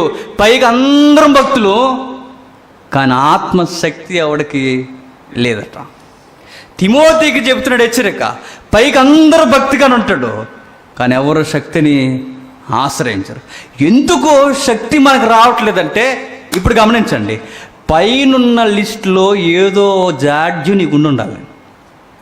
ఏమన్నా పైన ఏలి అనేక మనుషులు, స్వార్థపీయులు, ఇదొక లిస్టు, ఇదో రకమైన గిఫ్ట్ అన్నమాట. స్వార్థపీయులు, ధనాభివృద్ధి, డబ్బంటే పిచ్చి, అబద్ధాలాడడం, అహంకారం, దూషణ, తల్లిదండ్రుల్ని గౌరవించకపోవడం, విధేయత చూపించకపోవడం, కృతజ్ఞత చేసిన దానికి కనీసం థ్యాంక్స్ చెప్పలేని గర్వం, అపవిత్రత, బతుకుల్లో కూడా ఇది తప్పు చేయకూడదు, ఇలా చూడకూడదనే కనీసపు కామన్ సెన్స్ లేకపోవడం, ఇంకా అనురాగ రైతులు ఎదుటివాడిని ప్రేమించలేకపోవడం, అతిథి ద్వేషులు, అపవాదకులు అంటే అపవాదిక జనకులుగా అబద్ధాలు చెప్పుకుంటూ తిరగడం. నెక్స్ట్ అతిచేంద్రియులు, కూర్లు, స్వజ్జన దేశకులు, సొంత వారిగా ఉంటూనే సొంత వారిని ద్వేషించడం. నెక్స్ట్ ద్రోహులు, మూర్ఖులు, గర్వాంధులు. ఈ అన్నీ లేకపోయినా ఒకటి మాత్రం ఉంటుంది, ఏంటి? లాక్డౌన్లో సుఖపడిపోవాలి. అది ఏ చేపలు తెచ్చుకోవాలా, ఇంకా చెప్పండి, మటన్ తెచ్చుకోవాలి, చికెన్ తెచ్చుకోవాలి, ఇదో రకం సుఖం. ఇలాంటిది ఏదైనా మీకుంటే మీకు రానిది ఏంటంటే భక్తులే, మీకు రానిది శక్తి. ఇలాంటి వారికి ఆయన ఏం చెప్తున్నాడో చూడండి, ఇట్టి వారికి విముఖుడవై ఉండు, దూరం వెళ్ళిపో తిమోతి అని నేను చెప్తున్నాను. ఈరోజు మన సంఘానికి తిమోతి వస్తే మనతో కలిసి ఉంటాడన్న క్వశ్చన్ మనం రేజ్ చేస్తే ఉంటాడో ఉండో మీకు అర్థమైపోదు. ఉండాయని ఖచ్చితంగా నాకు తెలిసి ఉంటే గట్టిగా ఒక 2-3 సహోదరులతో ఉంటాడేమో, కానీ ఇలాంటి బ్యాచ్ ఆయన ఒకవేళ ఇప్పుడు వస్తే తిమోతి గారు ఈ క్వాలిఫికేషన్స్ ఎవరికైనా కనబడుతున్నప్పుడు ఆయన ఉంటాడా కలిసి? ఖచ్చితంగా ఉంటాడు. ఎందుకు? ఏదో ఒకటి సూపర్ మార్కెట్లో దొరికినట్టు దొరుకుతున్నాయి మనకి, ఏదో ఒకటే, స్వార్థమో, అబద్ధాలు ఆడటమో, ధనాపేక్షో, ఇంకా ఏదో ఒకటే, దేవుని కన్నా సుఖాన్ని ఎక్కువ ప్రేమించడమో, ఇవన్నీ మీదేసుకుని తిరుగుతూనే మనం అంటాం చాలా భక్తి అండి బాబు మాకు అంటాం అంట. నేను చాలా భక్తిపరులు ఉండి అంటాడ. నీకు అది ఉన్నదంటే గుర్తుపెట్టుకో, వీళ్ళు ఆత్మ నడిపింపు లేదు, ఆత్మ వరం లేదంటానికి గుర్తు. అది వీడు అబద్ధాలు ఆడుతున్నాడా, ఆడికి వరం లేదు. వీడు దొంగతనం చేస్తున్నాడా, ఆడికి వరం లేదు. వీడు అపవిత్రమైన పనులు చేస్తున్నాడా, ఆత్మ ఖచ్చితంగా వీడితో సహవాసం చేయదు. వీడు స్వార్థప్రియుడా, ఖచ్చితంగా ఈమెలో ఇతనిలో ఖచ్చితంగా ఉండదు. కనీసం ఎదుటి వారిని ప్రేమించలేకపోతున్నారా, ఉండదు. ఇదే మనకు గుర్తు. మోసాలు చేస్తున్నారా, అదే మీకు గుర్తు, ఆత్మ మీతో లేడని. ఒకవేళ ఇది జడ్జి చేసుకోండి, సద్విమర్శ చాలా అవసరం మనకి. ఎదుటి వారిలో తప్పులు చూడటమే కాదు, మనలో కూడా తప్పులు ఉన్నాయో లేదో చూసుకుంటే మీకు అర్థమైపోవాలి. ఒక్క గిఫ్ట్ కూడా నీకు మ్యాచ్ అవ్వట్లేదంటే నీ సాల్వేషన్లో చాలా డేంజర్ జోన్లో ఉన్నవన్నీ నీకు అర్థమైపోవాలి. నీ రక్షణ స్థితిలో నువ్వు చాలా భయంకరమైన స్థితిలో ఉన్నవని నీకు అర్థమైపోవాలి. నువ్వు కేవలం ఎట్టివాడో చెప్పనా, బయట ఉన్నవారు యేసుక్రీస్తు గొప్పవాడని ఒప్పుకుంటే నువ్వు గొప్పవాడని ఒప్పుకున్నావు తప్ప, అంతకు మించి నువ్వు పైకి భక్తే తప్ప నీకు శక్తి అనేది తెలీదు. వాళ్ళకి నీకు తేడా ఏమీ లేదు. ఇంకా క్రైస్తవం ఎలా తయారైపోయిందంటే వాళ్ళు వెళ్ళి ఏవో ఆపదలు తీర్చమని వాళ్ళు అడుగుతారు. ఇలాంటి శక్తి తీసుకొని ఆయనకి సాక్షిగా నేను ఉండాలి, అందుకే నాకు ఆత్మ ఇవ్వబడుతుంది అన్నది మర్చిపోయి ఈరోజు కూడా ఇక్కడ క్రీస్తు దగ్గరకు వచ్చి అడుగుతున్నవేంటి, ఉద్యోగాలు ఇవ్వండి, పెళ్ళిళ్ళు చేయండి, ఇంకా అప్పులు తీర్చండి, ఇవి తీర్చండి, ఇవన్నీ అడుగుతున్నారంటే పైకి భక్తే తప్ప అసలైన శక్తి ఎరగలేదు. అందుకే సాక్షిగా ఉండలేకపోతున్నాం మనం. ఆది సంఘం అంత బలమైన ప్రమాదాల మధ్య సాక్షిగా ఉందంటే వాళ్ళ శక్తిని అనుభవించి సేవ చేశారు. మనం శక్తి అన్న పదమే మనకు తెలియదు, ఆత్మ నడిపింపే మనకు తెలియదు. నేను చెప్తున్నాను, పరిశుద్ధాత్మను గురించి మాట్లాడడం మొదలు పెడితే ఏడాది పట్టుద్ది. నేను మరలా చెప్తున్నాను. మీరంతా బోరింగ్ బ్యాచ్ కనుక కంటిన్యూ చెప్పట్లా. ఇవన్నీ ఒకదానికి ఒక లింక్ బ్యాచ్, లింక్ తరగతులు మీరు చూడండి. చాలాసార్లు మీరు చెప్తున్నాను సంఘ సహవాసం గురించి, అవన్నీ ఒకే లైన్లో వచ్చేవి. ఇది కూడా సంఘ సహవాసం వెనక నడిపించేది పరిశుద్ధాత్మ సహవాసం. ఈ సహవాసం అత్యవసరం. ఆ అత్యవసరమైన సహవాసం రావాలంటే ఈ భయంకరమైన లాక్డౌన్ వాతావరణం పోవాలని మనం ఏం చేయాలని గతించిన తరగతిలో ప్రార్థన చేయండి. అంతేనా? లేకపోతే బలవంతంగా వచ్చానని చెప్పామా? ప్రభుత్వాన్ని ఎదిరించమని చెప్పామా? అంతకుమించి ఎదుటి వారికి ఎవరికైనా విరోధంగా మాట్లాడామా? అరే ఈ సహవాసం మనకు చాలా అవసరం, ఇది లేకపోతే సంఘం రోజు రోజుకి దినదినం నాశనం అయిపోయే ప్రమాదంలోకి ఉంది, విశ్వాసి ప్రమాదంలోకి వెళ్ళిపోయే ప్రమాదం, ఇది కరోనా కన్నా ప్రమాదం. అందుకు ఆ మంచి వాతావరణం రావాలని ప్రార్థించాము. అది సారం. దాని కొరకు మనం రావాలి రావాలి రావాలి రావాలి. సంఘం అనేది ఎందుకు భూమి మీద పెట్టాడంటే, ఆ భూమి మీద సంఘం ఇదిగో ఈ మానవులకు అతీతముగా వారి ఈ లోకానికి వేరుగా జీవిస్తూ అనేకులకు వింతగా బతుకుతారని. అది సంఘం. సంఘం అంటే ఏదో ఆటో యూనియన్లకు మేము కూడా మెంబర్షిప్ ఉందన్నట్టు కాదు. సంఘం అంటే నీ పని ఏదో సంఘంలో ఉంటుంది. ఒట్టేసి చెబుతున్నా ముగించే దినాలు వచ్చేసాక చివరగా తిమోతికి రాసిన మొదటి పత్రిక, తిమోతికి రాసిన మొదటి పత్రిక, తిమోతికి రాసిన మొదటి పత్రిక 2వ పత్రిక 1వ అధ్యాయం 8వ వచనం. కాబట్టి నీవు మన ప్రభు విషయమైన సాక్ష్యమును గూర్చి అయినా, ఆయన ఖైదీనైన నన్ను గూర్చి అయినను సువార్త నిమిత్తమైన శ్రమ అనుభవంలో పాలువాడివై ఉండము. శక్తిని బట్టి ఎందులో పాలువారే ఉండాలట? సువార్త. శక్తి తీసుకొని పాలువాడివై ఉండకపోతే నష్టం ఎవరికట? అది నాకు ఏదో ఒకటి ఇవ్వబడిన తర్వాత దాన్ని సరిగ్గా ఉపయోగించకపోతే ఏమవుద్దట? ప్రమాదం. నన్ను ఎందుకు బ్లెస్సింగ్ చేస్తాడంటే గుర్తుపెట్టుకోండి, నువ్వు అనేకులకు దీవెనకరంగా ఉండడానికి బ్లెస్ చేస్తాడు. నాకు ఎందుకు ఇవ్వబడ్డాయంటే ఒకరి కొరకు ఒకరు. గతించిన తరగతిలో సంఘము ఎలా క్షేమాభివృద్ధి పొందుద్దంటే ఒకరితో ఒకరు ఇదిగో ఎలాంటి వరముతో ఆత్మ సహవాసంతో మనం నడిపింపబడ్డానికి. అందుకే సంఘం ఇవ్వబడింది. ప్రమాదం ఎక్కడుందంటే ఒక మాట చెప్తాను చూడండి. రోమీలకు రాసిన పత్రిక 10వ అధ్యాయం. ఇశ్రాయేల్ యొక్క జాడ్యం ఈరోజు ప్రస్తుత సంఘానికి స్పష్టంగా మనకు కనబడుతుంది. రోమీలకు రాసిన పత్రిక 10వ అధ్యాయం, రోమీలకు రాసిన పత్రిక 10వ అధ్యాయం 2-3 వచనాలు. వారి దేవుని యందు ఆసక్తి గలవారని వారిని గూర్చి ఎవరు? వారు ఇశ్రాయేలీయులు. వారిని గూర్చి సాక్ష్యం ఇచ్చుచున్నాను. అయినను వారి ఆసక్తి జ్ఞానానుసారమైనది కాదు. యాలయనగా వారి దేవుని నీతిని ఎరగక తన స్వనీతిని స్థాపింపబూనుకొనుచు దేవుని నీతికి లోబడలేదు. ఆసక్తి అయితే ఉంది, దేవుడైతే ఇంట్రెస్ట్ ఉంది, సువార్త చేయాలన్న ఆశ ఉంది. కానీ అదంతా వాళ్ళు ఏం చేస్తారంటే వారి యొక్క డెఫినేషన్, అర్థం ఏదైతుందో దానిలోనే చూసుకుంటారట. దేవుడంటే ఇష్టమే, ఆ ఇష్టం జ్ఞానానుసారముగా లేదు. క్రైస్తవుడిగానే చెప్పుకుంటున్నావు, క్రీస్తుని నమ్ముకున్నట్టే చెప్పుకుంటున్నావు, కానీ భక్తి జ్ఞానానుసారంగా లేదు. జ్ఞానానుసారంగా లేదనడానికి గుర్తు ఏంటంటే సంఘానికి నువ్వు శ్రోతగా వచ్చి వెళ్ళిపోతున్నావు. నువ్వు చచ్చిపోయిన అవయవం. తమ్ముడు కూడా చెప్పాడు, చచ్చిపోయిన అవయవాలు ఒక రోజుకి నరకబడతాయి. పనిచేసే అవయవాలే శరీరంతో కలిపి జీవిస్తాయి. సంఘం అనేది శరీరం అయితే, శిరస్సు యేసుక్రీస్తు వారు అయితే ప్రతి అవయవానికి ఏదో ఒక పని ఉంటుంది. ఊరకే అవయవం శరీరంలో ఉండదు, ఉండడానికి వీల్లేదు. ఒకవేళ ఉంటే దానివల్ల మిగిలిన అవయవాలకు కూడా ప్రమాదం.